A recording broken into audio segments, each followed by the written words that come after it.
guys, it's Jeff from Patriot Training Center. In today's video, I'm going to talk a little bit about this FN509 MRD. This is a gun we purchased here at the shop a couple months ago, and I've been putting a lot of rounds through it and giving it a good testing. And I want to share those results with everybody today. So this gun's been around quite a while. The FN509 originally went through the military trials back when 6 Sauer won the contract with the P320. It was one of the perceived guns that had a really good shot at winning that contract from what I've been told and what I've read. And this and the Glock 19X was thought to be some of the better entries into those military trials. And of course 6 Sauer ended up winning that with the P320. But this gun became public after those military trials and has had some quiet success. I think a lot of people don't know a whole lot about it, but I think it's a very underrated pistol.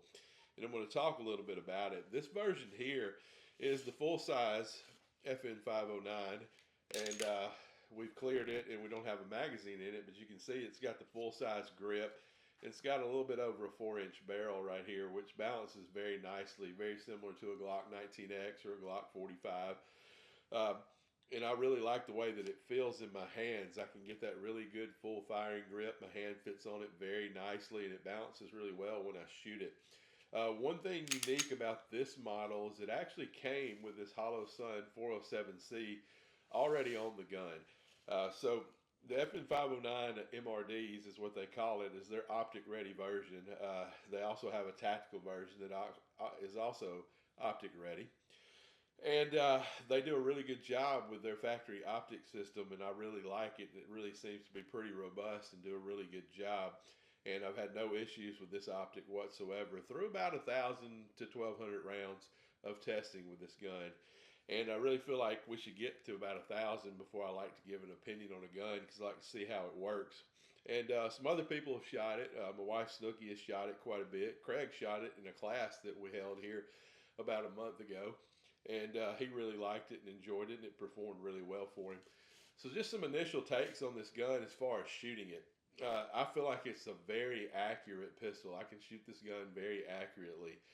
Actually, I shot the Rangemaster Instructor Development Qualification course of fire with this gun and shot a perfect 100 score with it without any issue whatsoever. And it performed very well for me through a lot of different tests. I also shot Gabe White's technical skills test with it and was able to get 6 out of 8 turbo pin runs with this gun. So it also shoots very fast as well. And it's really performed very well for me. I've been very happy with it as far as that goes. This model comes with the flat trigger from the factory. To my knowledge, this is supposed to be coming on all the FN509s here in the near future. But as of right now, certain models have it, certain models don't that you can buy. This model did come with their flat trigger that debuted on the FN509 Edge series, I believe it is. And I really like it. The geometry on this trigger is very nice and it feels really good. And when I get this gun and start shooting it, that trigger feels really good for me and gives me a really nice trigger reach and breaks very cleanly at a perfect 90-degree angle. So the pull weight on it, for people that are interested in that, it comes from the factory. I was getting it at about 6.5 to 6.9 pounds on average, on 3 pull averages on a trigger gauge scale.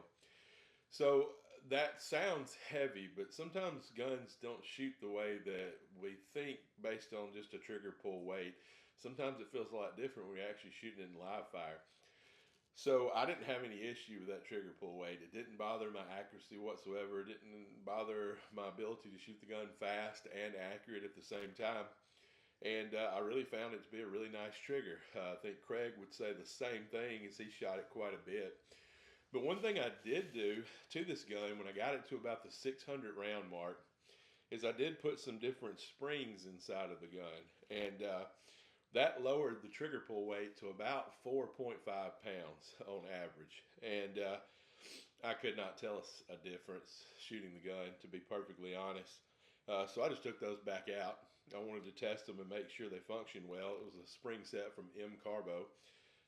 Pretty cheap and affordable. And if you know how to work on your guns or have somebody that can, or have a good gunsmith handy, very easy to put those springs in and lighten that trigger pull just a little bit. I had heard and read some mixed reviews about the M Cargo spring set, and that's the reason that I wanted to test it, because it seems like it's a popular option for people that shoot these guns to put those springs in there. And I can say on this copy that I got here and that I tested, those springs worked fine, and I had no issue with them. But like I said, just took them back out and put the factory stuff back in, because I prefer to keep my guns stock if at all possible. So they worked though, and I had no issue with them, and they did a pretty good job for me when I had them in this gun. But I don't feel the need for it, because as I said, the gun shot no differently to me. I didn't feel a whole lot of difference with the little bit lighter trigger pull in the actual act of firing the gun. And I was able to shoot it just as accurately and as fast as I need to with the stock trigger, so I saw no reason to keep that alteration inside the gun and just put the stock stuff back in. So overall, again, very happy with this gun and the way that it performed for me through that 1,000 to 1,200 rounds of testing, and it did a really good job. And the factory optic system with this HoloSun 407, as I said, held steady, had no issues with it whatsoever.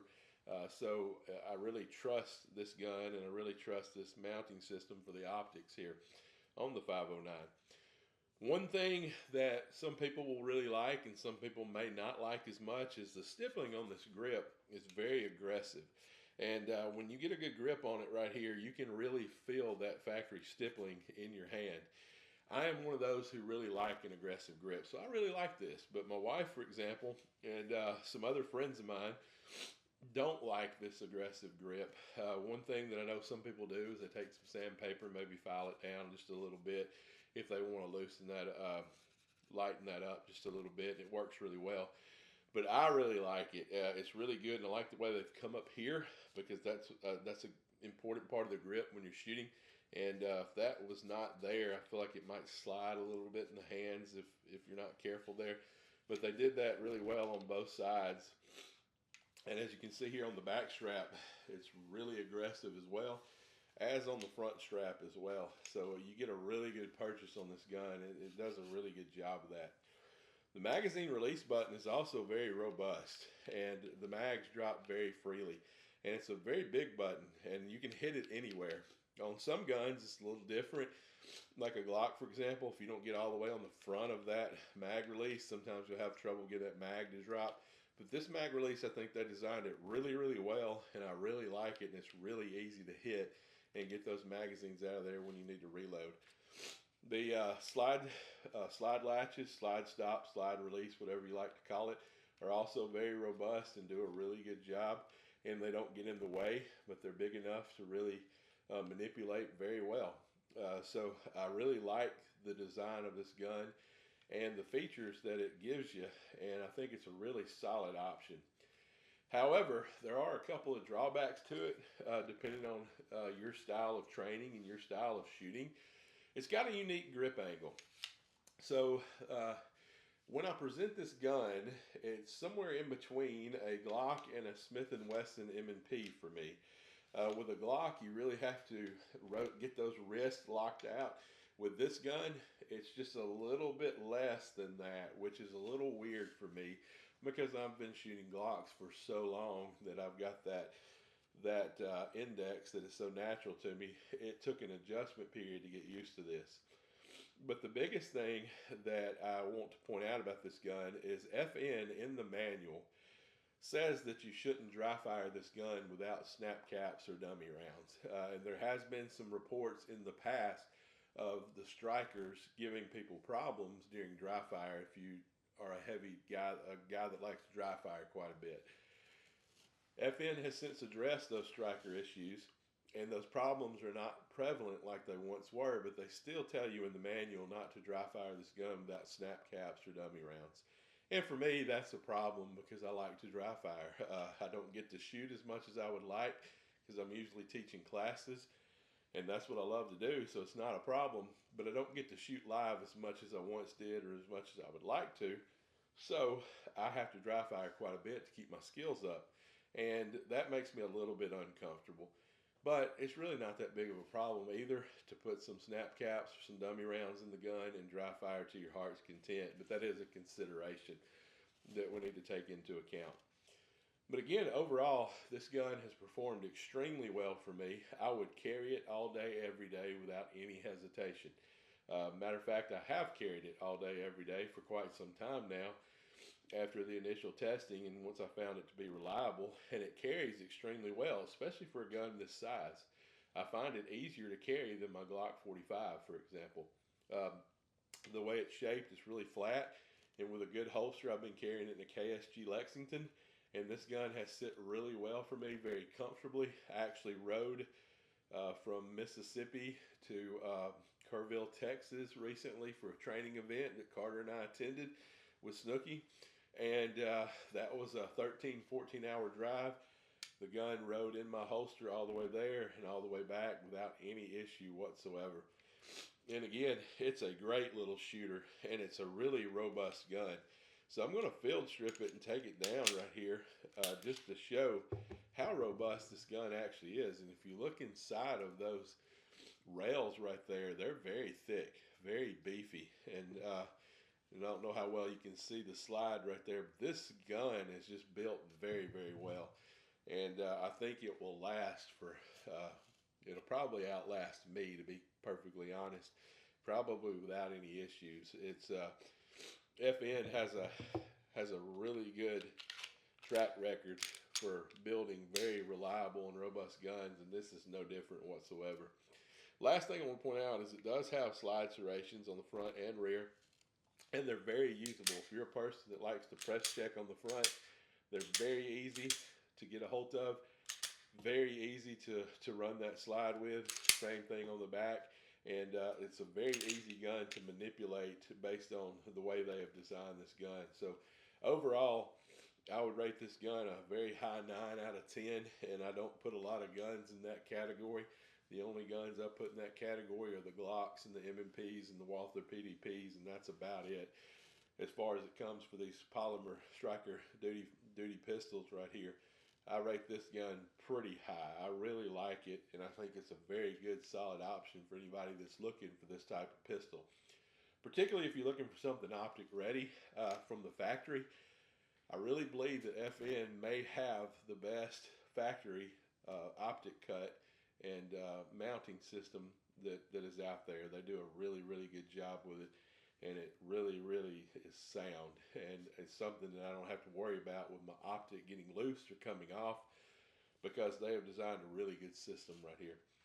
So all in all, it's a great little pistol. And another thing I almost left out, came from the factory with the suppressor height sights to co-witness this optic with, which is a nice touch because I didn't have to spend any money on that. I didn't have to do anything in this gun. It was ready to go, and that's a big deal right there. So again, if you're looking for something in this category, maybe something a little different than the traditional Glocks and MMPs, nothing wrong with giving these FNs a shot. They are great little guns. They make them in all categories. They have a 5-inch, they have a compact version, and they even have a little slim double stack now, the FN Reflex. So they got all kinds of options out there, and I think they'll all be just like this. Very solid, very robust, and guns that you can count on. So yeah, the FN 509 MRD full size, great little pistol, great little option for you. Give it a shot if you're looking for something. Hope to see you guys come and train with us soon.